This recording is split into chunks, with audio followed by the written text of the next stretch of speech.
ঘুম ঘুম চোখে হাতে ব্রাশ নিয়ে সারা বাড়ি ঘুরঘুর করছি আমি।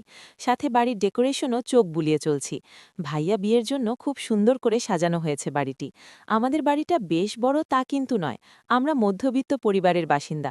অল্প স্বল্পতায় আমাদের আনন্দ বিরাজ করে। দোতলা বিশিষ্ট বাড়িটি আমাদের। উপর নিচ মিলিয়ে ৮ বিশিষ্ট রুম রয়েছে এই বাড়িটিতে। ভাইয়া আমি উপরে থাকলেও মা বাবা উপরে থাকতে নারাজ, তাই তারা দুজনই নিচতলার বাসিন্দা। বাকি রুমগুলো অতিথিদের জন্য বরাদ্দ রাখা হয়েছে। তবে খাওয়া দাওয়া পর্বটা আমাদের নিচেই করতে হয়। মাঝে মাঝে মনে হয় আমি নিজ বাড়িতে ভাড়াটিয়া হিসেবে রয়েছি। ওই যে যখন ভাইয়ার সাথে নিচে খাবার খেতে আসি, তখন নিজ বাড়িতে ভাড়াটিয়া টাইপ ফিলিংস আসে। যা হোক, আমাদের বাড়ির বাহিরের ছোট্ট একটা বাগানও আছে। এতেই আমাদের খুশির ঢের পরে বাড়ির আঙিনায়। আর সেই খুশি দুহাতে মুঠোই করিয়ে ছড়িয়ে দেয় সবার মাঝে। এবারও তাই হচ্ছে, ভাইয়া বিয়ে নামক আমেজের মাধ্যমে।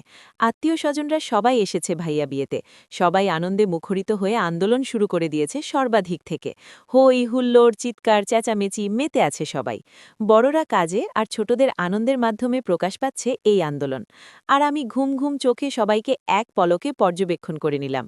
সবাই যার যার মতো করে ব্যস্ত হয়ে উঠেছে, তাই তাদেরকে তাদের মতো করে থাকতে দিয়ে ঢুলতে ঢুলতে এগিয়ে গেলাম ভাইয়া রুমের দিকে।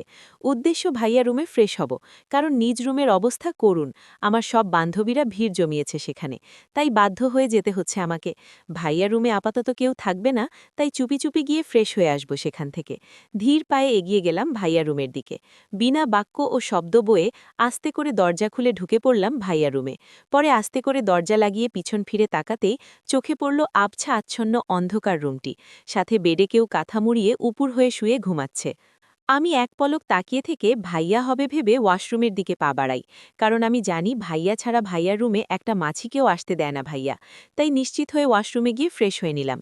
ফ্রেশ হয়ে ভাইয়ার রুমের আয়নার সামনে এলোমেলো চুলগুলো ছেড়ে নিজ হাতে হালকা হালকা গুছিয়ে নিচ্ছি।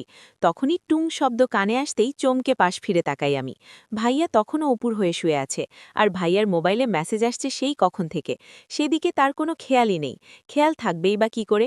নিশ্চিত সারা রাত ভাবির সাথে প্রেমময় কথা বলে বলে পার করেছে, তাই এখন অবধি পরে ঘুমাচ্ছে। আল্লাহ, কি প্রেম ভাবা যায়! বারবার টুংটুং শব্দে কৌতূহল চোখে কপাল কুঁচকে এলো আমার। এত কিসের মেসেজ আসছে ভাইয়ার? ৫ সেকেন্ডও দম নিতে পারছে না ব্যক্তিটি। পরে ভাবি হতে পারে ভেবে সুস্থির নিঃশ্বাস ফেলাম, কারণ নিশ্চিত ভাবি কোনো প্রয়োজনে বোধের জন্য ভাইয়াকে এত এত মেসেজ করছে। তাই নিজের শত শত চিন্তা পিছনে ফেলে এগিয়ে গেলাম বিছানার উপর ফোনটির দিকে। ফোনটি ভাইয়ার পাশে বালিশের নিচে হবে, কারণ শব্দটি সেখানে থেকেই আসছে। তাই ভাইয়ার মাথার উপর দিয়ে ঝুঁকে উপুর হয়ে ফোনের জন্য হাত বাড়াই আমি। ভাইয়া উপুর হয়ে শুয়ে থাকায় ভাইয়ার মাথা আমার পেটের নিচে, তবে কোনো রকম স্পর্শ লাগেনি ভাইয়ার সাথে। নিজের মতো করে ফোন খুঁজে চলছে আমি, কিন্তু বারবার ব্যর্থ হতে হচ্ছে আমাকে। এদিকে ওদিকে ফোন খুঁজতে খুঁজতে ক্লান্ত হয়ে পড়েছি আমি। তারপরও অনাকাঙ্ক্ষিত ফোনটি অনুসন্ধান চালিয়ে যাচ্ছি। ব্যর্থ হয়ে ধূপ করে বসে পড়লাম ভাইয়া মুখের সামনে। চারপাশে অন্ধকার হওয়ায় ভাইয়ার চেহারাটা স্পষ্ট দেখতে পারছি না আমি, আর না দেখতে চাইছি। নিজের মতো করে আস্তে আস্তে ভাইয়ার মাথার নিজের বালিশটি উঁচু করে চুপি চুপি দেখতে লাগলাম আমি। আমার এমন চুপচুপি কাজে নড়েচড়ে উঠে ভাইয়া। ঘুমের ব্যাঘাত ঘটায় নড়েচড়ে আবারও আগের ন্যায় ঘুমিয়ে পড়ে। আমি ভীতু চোখে কিছুক্ষণ থেমে থেকে আবারও নিজের মতো করে খুঁজা জারি রাখি। অপ্রত্যাশিত ফোনটি খুঁজে না পেয়ে বিরক্তি নিয়ে নিজের মাথাটা খানিকটা উঁচু করে দেখতেই ঘটে গেল অপ্রত্যাশিত একটি কাজ। আমার ঠোঁটের মুহূর্তের কারো ঠোঁট ছুঁয়ে গেল। একত্রিত হলো দুজনের ঠোঁট। আমি মাথা উঁচু করাতেই উনিও নিজের মাথা উঁচু করেন হয়তো, কে ওনার সামনে দেখার জন্য। আর তখনই ঘটে এই অপ্রত্যাশিত কাজটি। আমি পাথর মূর্তির মতো ফ্রিজ হয়ে টায় জায়গায় বসে রইলাম। এমন অপ্রত্যাশিত কাজের জন্য মনে হয় ব্যক্তিও প্রস্তুত ছিল না। আমার সাথে সাথে ব্যক্তিটিও শকটে আছেন। নিজের শকট হওয়া ধাপটা কাটাতেই ব্যক্তিটাকে না দেখে তাড়াতাড়ি করে উঠে দাঁড়িয়ে উল্টো দিকে দৌড় দিতে যাব, এমন সময় কেউ আমাকে হেঁচকা টানে বিছানায় ফেলে আমাকে জাপটে ধরে বিছানার সাথে। কিছু বুঝে ওঠার আগেই আমার সাথে এমনটা কাজটা ঘটায় ভরকে যাই আমি। মুখ খিচে চোখ বন্ধ করে আছি, আর সাথে এটাও ভাবছি যে ভাইয়া তো আর যা হোক আমার সাথে এমনটা করবে না। নিজের বোনের সাথে তো আর ছি ছি ছি, কি সাংঘাতিক কাণ্ড! কিন্তু ভাইয়ার রুমে যদি ভাই না থাকে, তাহলে কে ছিল ব্যক্তিটি? কাকে আমি চুমু খেলাম? নিজের জীবনের প্রথম চুমু এভাবে খেয়ে নিলাম? না, এই চুমু আমি মানি না। আমি চুমু হবে তো।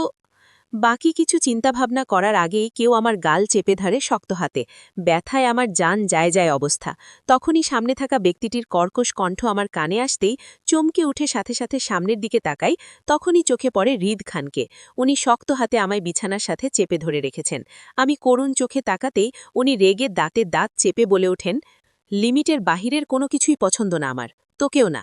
চিপ টাইপের মেয়েদের আমার কোনো কালেই পছন্দ নয়। তোর মতো মেয়েদের আমি জাস্ট ঘৃণা করি, অন্য কিছু নয়। আমার থেকে দূরে থাকবি, নয়তো শরীরে আগুন ধরিয়ে দিব, রেগে চোখ মুখ শক্ত করে। ওনার এমন কথায় আমি মুহূর্তেই বাকরুদ্ধ হয়ে গেলাম। কি এমন করেছি যাতে উনি আমাকে এতটা খারাপ দৃষ্টিতে দেখছেন? আর আজ যেটা হয়েছে সেটা আমি ইচ্ছে করে করিনি, সেটা এমনি এমনি হঠাৎ করে হয়ে গেছে। তাই বলে উনি আমাকে এইভাবে বলবেন? ওনার কথায় আমি করুণ কণ্ঠে বলে উঠি, আপনি আমার সাথে এমন বাজে ব্যবহার কেন করছেন? কিছুক্ষণ আগে যেটা হয়েছে সেটা আমি ইচ্ছে করে করিনি। আমি তো ভাইয়ার ফোন খুঁজতে এসে এটা হয়ে গেছে। টলমলে চোখে আমার এমন কথায় উনি আরও খানিকটা এগিয়ে এসে আমার দিকে ঝুঁকে আমার দিকে কিছুক্ষণ তাকিয়ে থেকে গালে থাকা হাতটা সরিয়ে নেয় আস্তে করে। পরে কি একটা ভেবে সাথে সাথে আবার আমার গলা চেপে ধরে শক্ত হাতে। পরে রাগে রিরি করতে করতে বলে ওঠে, তোর লিমিটের বাহিরে আমি বাজে। কতটা ভয়াবহ আমি তা তোর চিন্তাভাবনার বাহিরে। তাই নিজেকে বারবার আমার সামনে প্রেজেন্ট করাটা বন্ধ কর। আমাকে ধ্বংসলীলায় মেতে উঠতে বাধ্য করিস না। এতে তুইও বাঁচবি, সাথে তোর আশেপাশে আপনজনও। তোদের মতো মিডল ক্লাস থেকে বিলং করি না আমি, তাই ভদ্র থেকে অভদ্রতায় খেলটায় করে আমার মাঝে বেশি। তোদের মতো এক ঢোক পনি খেতে সারাদিন ভেবে সময় পার হয় না আমার। সমাজ সোসাইটির চিন্তাও নেই, তাই আমাকে আমার মতো করে থাকতে দে, আর নিজের পচা শরীরটা নিয়ে অন্য কোথাও গিয়ে ঘুরে বেড়া। কথাগুলো বলে আমাকে ছেড়ে উঠে পড়েন বিছানা থেকে।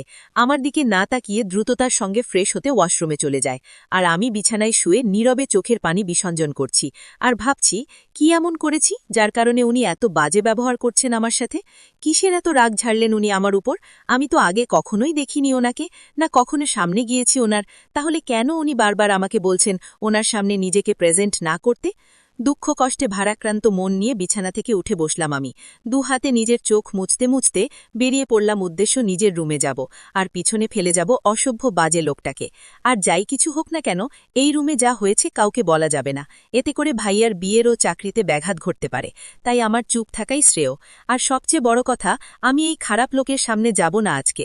ভালোই ভালোই ভাইয়ার বিয়েটা মিটে গেলে ওনাকেও আর দেখতে হবে না আমার। এমন সব চিন্তাভাবনায় মনস্থির করে যেতে লাগলাম নিজের রুমের দিকে, আর পিছনে ফেলে গেলাম হৃদ নামক গুন্ডাটাকে।